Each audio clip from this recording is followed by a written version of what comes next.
Boa noite. Boa noite. Gente, a partir de hoje nós estaremos estudando o livro de Eclesiastes, tá certo? O livro de Eclesiastes é um livro lindo, que eu amo bastante.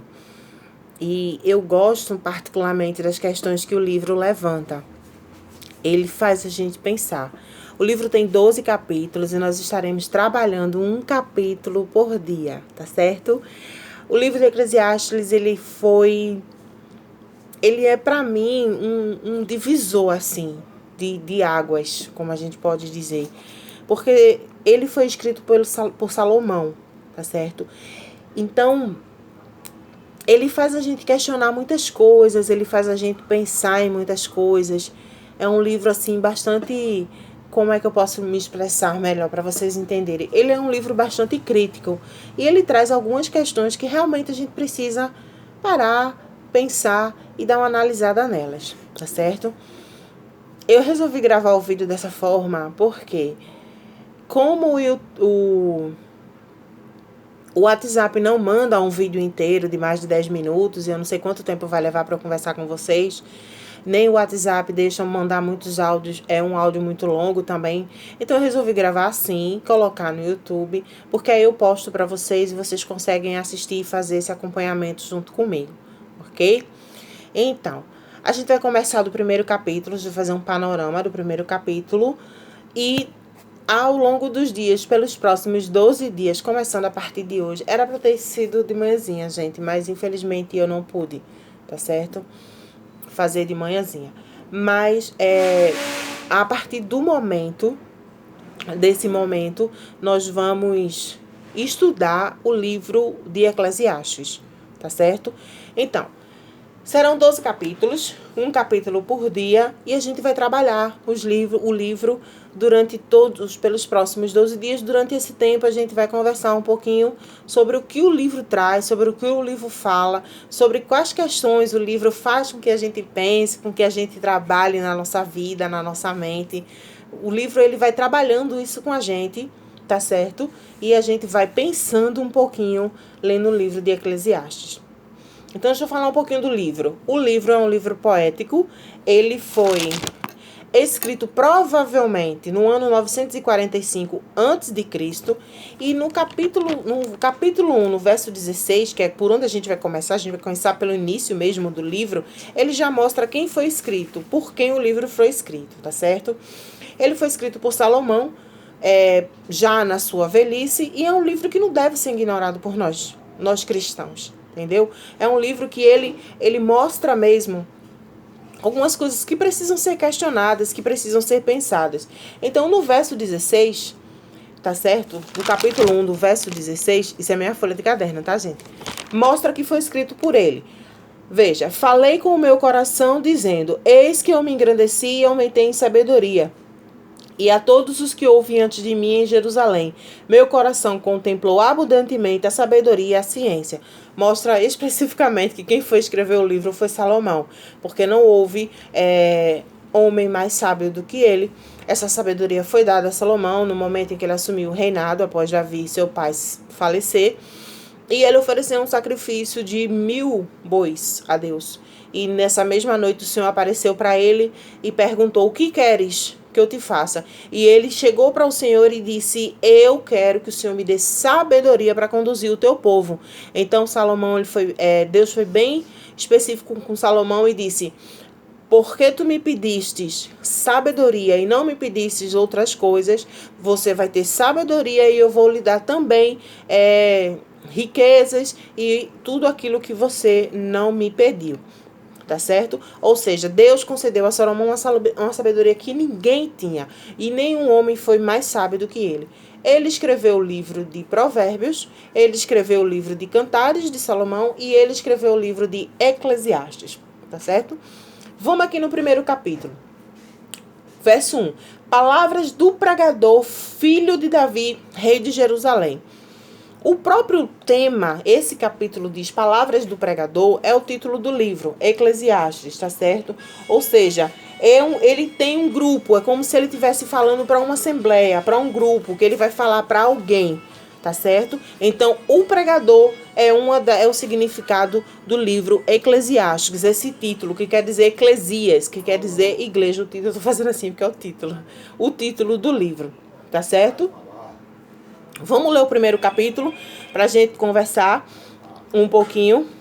Só lembrando assim, gente, o livro é um livro poético, e Salomão, ele analisa, como ele já escreveu o livro na velhice, ele analisa a perspectiva da vida diante da sua própria experiência, diante daquilo que ele sabe, diante daquilo... É um livro praticamente de conhecimento, tá certo? De tudo que ele vivenciou ao longo da vida, ele simplesmente deixou escrito no livro de Eclesiastes, que são a perspectiva de vida dele.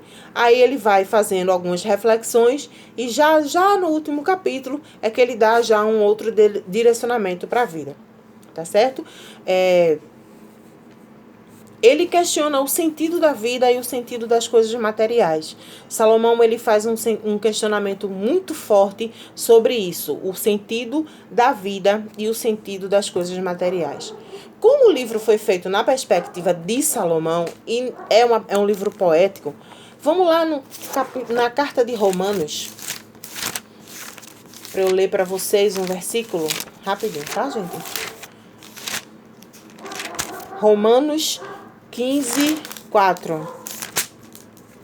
Olha só o que ele diz. Porque tudo que foi escrito dantes para o nosso ensino, foi escrito para o nosso ensino, para que pela ciência e pela consolação das escrituras tenhamos esperança. Ou seja, tudo que está escrito, mesmo o livro de Eclesiastes sendo escrito numa perspectiva de Salomão, naquilo que Salomão vivenciou durante toda a sua vida, a palavra de Deus nos mostra que Deus deixou que ele escrevesse e ficasse para que a gente servisse de ensino, para que a gente soubesse e simplesmente botasse em prática e tivesse esse pensamento. No livro de 1 Coríntios, capítulo 10, no verso 11, diz: Ora, tudo isto lhe sobreveio como figuras que estão escritas para o aviso de que estão chegando o fim do século. Ou seja, a gente tem que ficar atento às escrituras, tudo. Jesus disse que quando estivesse próximo da vinda dele, os dias serão como os dias de Noé. Então, Jesus está voltando. Se Jesus não voltar, a gente vai ao encontro dele, então a gente tem que observar as escrituras. E o livro de Eclesiastes, ele traz pra gente esse questionamento, essa coisa, tá entendendo? De você pensar, de você raciocinar, de você querer saber o porquê das coisas. Vamos ler o livro, o primeiro capítulo, então. Veja. Palavras do pregador, filho de Davi, rei de Jerusalém. Vaidade de vaidades, diz o pregador. Vaidade de vaidade, tudo é vaidade. De que vantagem o homem tem de seu trabalho que faz debaixo do sol? Uma geração vai, outra geração vem, mas a terra sempre permanece. Nasce o sol se põe, apressa-se voltar do lugar onde nasceu. O vento vai para o sul, faz seu giro para o norte, continuamente vai girando. O vento volta, fazendo seus circuitos.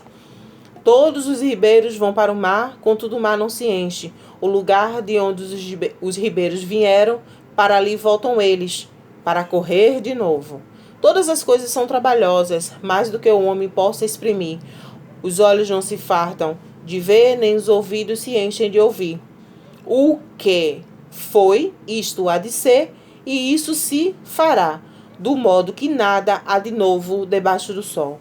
Alguma coisa que se possa ver de novo, já foi os séculos passados, e já foram antes de nós. Já não há lembrança das coisas que precederam. As coisas também hão de ser, e elas não haverá lembrança entre os que não vir depois. Eu, o pregador, fui rei de Israel em Jerusalém. Mais uma certeza de que foi Salomão que escreveu o livro, tá, gente? Apliquei meu coração a esquadrinhar, a informar-me com sabedoria e tudo quanto sucede debaixo do céu. Esta enfadonha ocupação Deus deu aos filhos dos homens para nela os exercitar. Atentei para todas as obras que fazem debaixo do sol e vi que tudo era vaidade e aflição de espírito. Olha só, gente, o verso 15, a gente vai conversar um pouquinho com eles depois, mas eu gosto muito desse verso 15. Aquilo que é torto não se pode endireitar, aquilo que se falta não pode calcular. Aí o 16 que eu li para vocês, falei com o meu coração, dizendo, eis que me engrandeci e aumentei em sabedoria, e todos os que houve antes de mim em Jerusalém. Meu coração contemplou abundantemente a sabedoria e a ciência. Não houve homem mais sábio do que Salomão na terra, tá, gente? Apliquei meu coração para entender a sabedoria e a ciência e os desvarios da loucura, a fim de saber que tudo isso é aflição de espírito. Outro versículo que eu gosto muito do capítulo 1 de Eclesiastes. Porque na muita sabedoria há muito enfado, e o que se aumenta em ciência se acrescenta em trabalho. Ele levanta, gente, essa primeira questão que ele levanta é justamente essa de que a questão principal é que tudo é vaidade. Essa palavra vaidade quer dizer fútil, vazio, sem sentido. Então Salomão, ele diz que tudo é vaidade debaixo do sol, tá certo? Ou seja, por que você acorda cedo?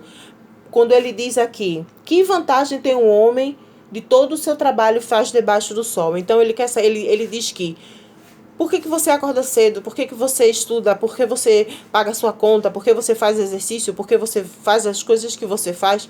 Tudo é vaidade e nada tem sentido. Salomão, ele estava bem desiludido, tá, gente? Ele estava desiludido, achando que a vida ela não valia a pena. Primeiro, ela não valia a pena pela mesmice, quando ele diz do capítulo 4 até o capítulo 10. Essa cíclica que a vida faz, tá certo? Uma geração vai, outra geração vem, mas a terra sempre permanece. Nasce o sol, põe o sol, apressa-se voltar para o lugar onde nasceu. O vento vai para o sul, faz seu giro para o norte e continuamente vai girando, o vento volta fazendo seus circuitos.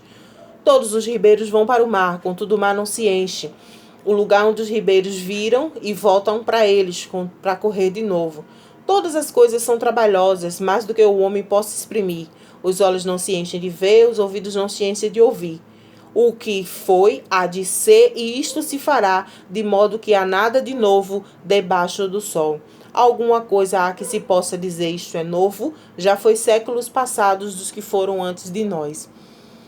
Salomão, ele está totalmente desiludido pela mesmice da vida. Ele está desiludido com que a vida se repete. Ele está desiludido também com a sabedoria humana. Ele está desiludido até mesmo com ele mesmo. Veja o que Salomão diz no verso 17 e no verso 18.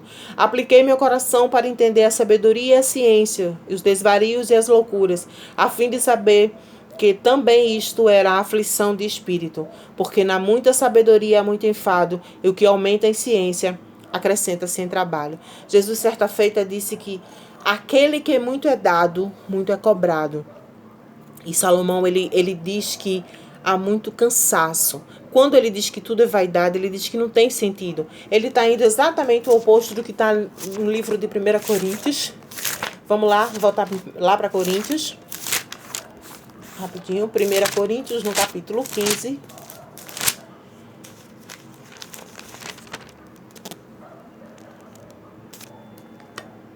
Que diz que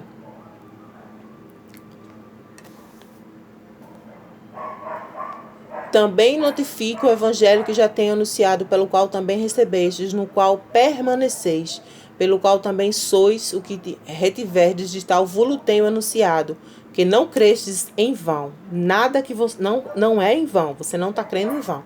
Porque primeiramente vos entreguei e também vos recebi. Cristo morreu por nossos pecados segundo as Escrituras. Isto foi sepultado e ressuscitou ao terceiro dia segundo as Escrituras. Ou seja, ele diz que não é em vão o capítulo 15. Depois vocês leem todo o capítulo 15 de 1 Coríntios, que ele vai dizer isso pra gente, que nada é em vão. Só que Salomão, ele estava totalmente desiludido. Salomão, ele foi um homem que ele foi muito sábio, mas ele cometeu, não vamos colocar nesse termo.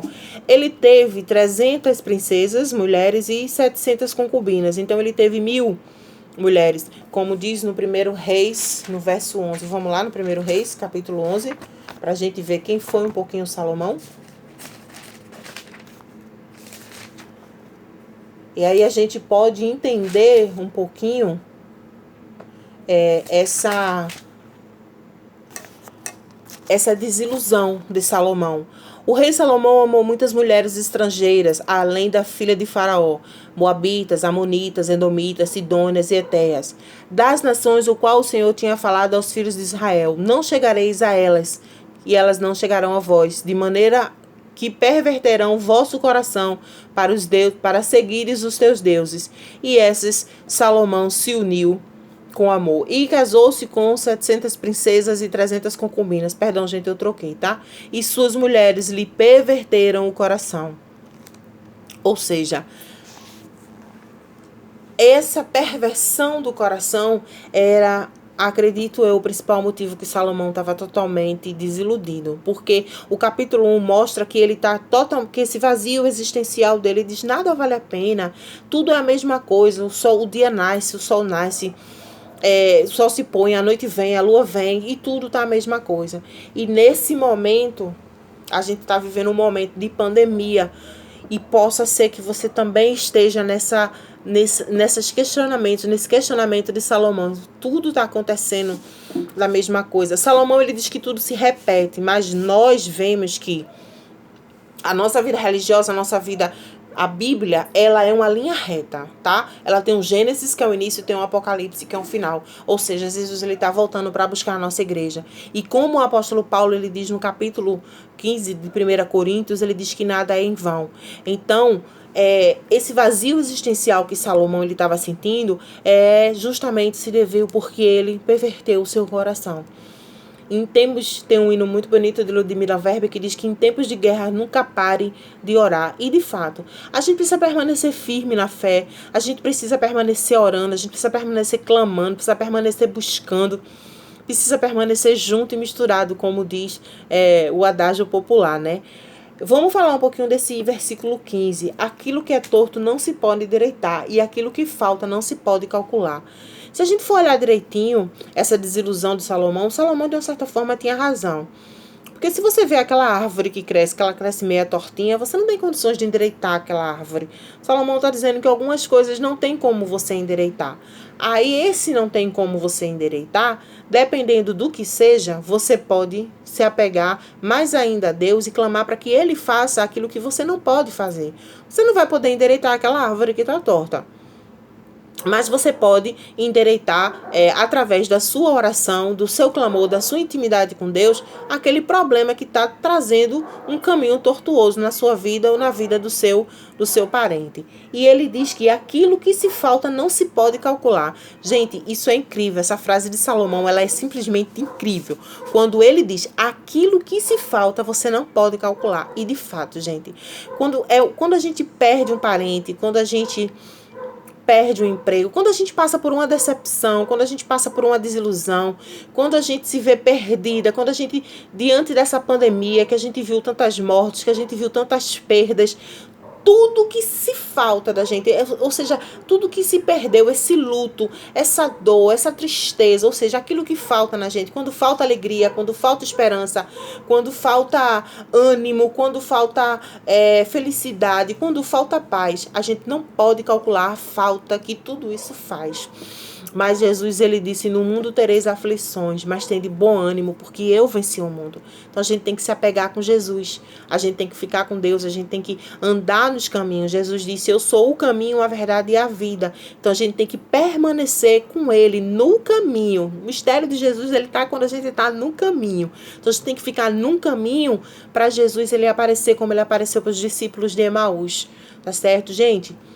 Nesses tempos difíceis, tempos trabalhosos que nós estamos vivendo, a gente não pode perder a nossa comunhão com Deus, tá certo? Então, esse primeiro capítulo de Eclesiastes é um capítulo... O livro é belíssimo, gente. Eu amo ler o livro de Eclesiastes. Eu já li, estou lendo já ele novamente e estou fazendo esse estudo com vocês. E ele é um livro que realmente faz você pensar. E quando você pensa, você realmente faz com que você entenda algumas coisas. Por que eu faço isso? Por que eu faço aquilo? Será que eu posso mudar nisso? Será que eu posso mudar o meu comportamento, a minha atitude? O que eu posso mudar na minha vida? Porque há proveito no meu trabalho. Ele diz que nada não tem proveito. Mas como a gente vai lá no capítulo 15 de 1 Coríntios, Paulo diz que a sua crença não é em vão, tá certo? Então a gente tem que entender que aquilo que a gente faz não é em vão.